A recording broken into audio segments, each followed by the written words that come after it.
Hello, good morning, good afternoon, good evening, wherever you're watching this. I am the CHAL Alan today. Welcome to the first of the brand new season's Daily Transfer Reports, a spin-off of the Daily Reports and DRFC Daily Reports series on the channel. Now, this is all about the latest transfer news. We're going to talk everything EFL.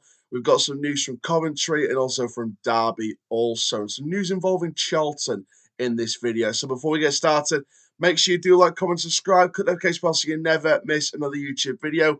If you have any transfer news from your club, then comment down below.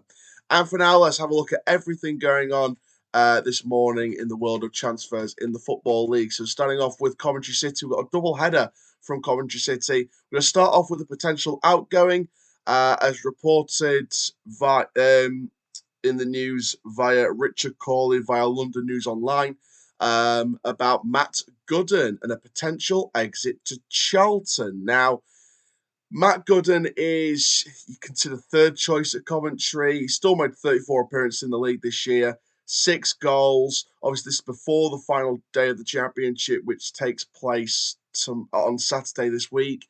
Fingers crossed, I should be at a championship game this weekend just to kind of fill that void or slot, should we say. But yeah, it seems like Matt Godden could be on the way out potentially. The rumour is that Charlton, and the story is that Charlton is set to pursue a move according to Richard Cawley. Now, when we look at the situation, Charlton like to play with 2 strikers under Nathan Jones. And we looked at that game against Wycombe, for example. It was Daniel Cardew and Alfie May that started together. Now, of course, there was a big there with Alfie May already being the Golden Boot or the top player at the club in terms of top scorer. There was a bit of a doubt as to whether Godden would be the right move. However, when you look at the situation, Daniel Cardew is 19 years old. Miles Leaburn is currently injured, but he's still one of the bright prospects. Obviously, you've got Aneke as well. So, and that's the strikers just for next season. So you add Matt Godden into the mix, it allows the potential opportunity to loan out Cardew, but it also allows an opportunity for Chuks Aneke to potentially exit Charlton. Now, Matt Godden, for me, I mean, 6 goals in 34 appearances in the Championship this season as a third choice striker at Coventry, for me, would be a really good option for Charlton. I think if they went for Matt Godden, someone who's won promotion from League One before, you know, you've got someone there raring and ready to go in terms of getting into that Charlton team. So for me, I think a partnership of Alfie May and Matt Godden next season in League One would be amazing for Nathan Jones and Charlton. And for me, that's the kind of signing that puts Charlton right back into the mix to try and go up to the Championship next season. So for me, I think that Godden would be a fantastic signing if Charlton do decide to pursue this signing. For me, I think that Charlton could end up pursuing this signing. I think it'd be a really good signature for the club. It'd be a really good experienced player as well. He is 32 years old, so we know that Mark Robbins has favoured a couple of the younger players over him, like Fabio Tavares, Kai Andrews. So for me, I think that Matt Godden would be a wonderful addition to Charlton if they decide to pursue this, and if he wants to leave Coventry, because the big thing about this deal we have to keep aware of is the fact that he's still got 12 months left in his contract.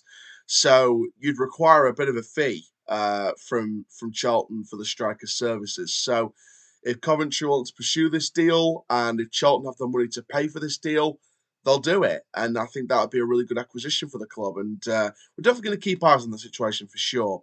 Staying with Coventry, we also got some news on an Australian League winger and attacker that's set to, well, rumoured to be on the radar of Coventry, amongst other clubs as well. Now, this story's come from Pete O'Rourke for Raphael Borges Rodrigues from Macarthur FC. This is via Football Insider, of course. Now, it isn't just Coventry that's interested. Now, according to Pete O'Rourke, Coventry have had a firm eye on him for some time and are ready to readying a bid to lend the 20-year-old before he's snapped up by a rival. However, they're joined by Rangers, who have been alerted to Rodrigues' progress and are potentially in line to submit a bid themselves. And with Australian owners at the helm, League Two Swindon are readying an ambitious offer. But I would just pay no attention to the Swindon one. That's just purely on the coincidence of the Australian link. I do not believe for 1 second they have the money to be able to do that deal at all. I don't think League Two. I think Swindon might be interested, but I don't think they're going to be within the mix whatsoever. This guy's only just come to Macarthur FC. You require a big fee, and you're going up against a Scottish giant and a championship club like Coventry. So there's no way that Swindon are going to get this deal done at all. They may as well be out of the mix entirely. It is just Coventry and Rangers at this stage, realistically, for me. And, seeing highlights of this guy, he's a tricky, isolating winger down either side. He doesn't replace Matt Godden in the lineup if he leaves for Charlton. For me, he fills the winger role. For me, he takes over the winger role. He has an opportunity to start games. So for me, obviously he is adaptable as a striker if you want to, but mainly he's best used as a winger either side. So for me, you've got a real pacey, tricky, direct winger here in the Australian leagues. In terms of his stats, as of recording this, in terms of his current stats, you've got him currently on 4 goals in 25 appearances in the A-League. In terms of overall stats, he managed to make 2 assists as well. And he's also managed 2 goals in 7 appearances in the AFC Cup. So you've got a player there who's got a bright future, huge potential, and could be unlocked with a club like Coventry. I think that Coventry could give this guy a chance. And again, it's one of those young players that could end up rising the ranks in the English football pyramid. So for me, I think this could be a good deal. I think this could be a great deal long term. Whether again, it depends what kind of fee Macarthur want for him. Is the deal too soon? Should this be a January transfer, considering the fact he's just arrived this season in Macarthur FC? Who knows? Who knows? But for me, I think this would be a deal worth pursuing. Now, the final deal we're going to talk about is a story that's been out for the last couple of days, and that is Ebou Adams, potentially on the radar of a permanent deal for Derby County. Now, the story here is simple, really. He was part of the club's promotion this season in the second half of the season, as well as obviously, for me, the second half of the season especially, because that's the business end of the season. So you pursue your promotion aim, you sort of build on what you built on the first half of the season. That's why I think he was so key in the second half of the season, because you need that kind of drive and you need that kind of carry-on mentality, bit of a carry-on Derby mentality. And that's, for me, is what's led them to promotion over Bolton. And now Derby, according to Darren Whitcoop, of course, well-known journalist in the Football League, Derby County are apparently preparing a bid in the region of £250,000, £250,000, to sign Cardiff's Ebou Adams. Now, obviously, for Adams to join Derby, it would be a good deal because he was an important part of that promotion. He was part of that midfield. He has an opportunity to really work himself into the championship squad. However, Cardiff have been doing really, really well under their manager, Balut. And he might look at Ebou Adams' performances and think, hang on a second, I want him a part of my squad next season. I want him to help build Cardiff to where we need it to be. Because Cardiff, to be fair to them this season, have had a really good season. And yes, they didn't get the playoffs.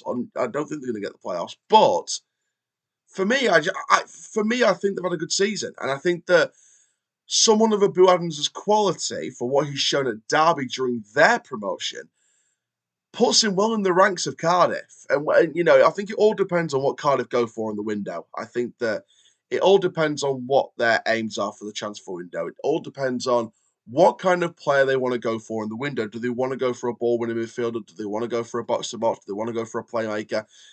Do they want to save some money and promote Ebou Adams within that squad next season? If you want my personal prediction on the situation, I believe they'll look at Ebou Adams in pre-season, see what he's at, see where he's at. If they want to loan him out again, they will do. If they don't see a pathway for him, they're going to get rid of him. So for me, it's not just the club side of it, it's the player side of it as well. Where does he want to go next season? Does he want to go back to Derby? Does he want to go somewhere else? Does he want to stay at Cardiff? That's what we've got to look at in terms of all sides of the situation. The story here, according to Darren Whitcoop, is that Derby are preparing this £250,000 bid. If that is true, then I think it's a decent offer for a midfielder of that quality. I think he's been a very quality midfielder in League One this season. For me, though, again, it's a question of if buts and maybes. You know, what happens? Does Ebou Adams want to go to Derby? Does he want to stay at Cardiff? Does he want to go somewhere else, either on loan or permanently? What's Cardiff's situation on the player? Do they see a long term future for him here? If not, bye bye.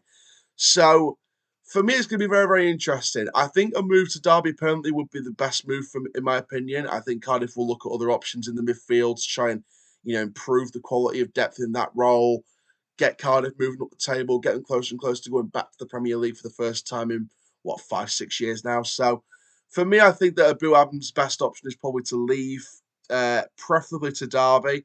Um, Obviously, with their promotion to the Championship, so they're not really swapping divisions now, are they? So for me, I think that Ebou Adams to Derby would be the right move. I personally believe that's the right move. And I think that Paul Warren will really build a midfield core around the likes of Ebou Adams. So that's my opinion. What do you think? Comment down below your thoughts on all the stories today. If you've got any transfer news, then again, comment down below. And for now, I'm the CHALL. Ta-ra for now. That's full time.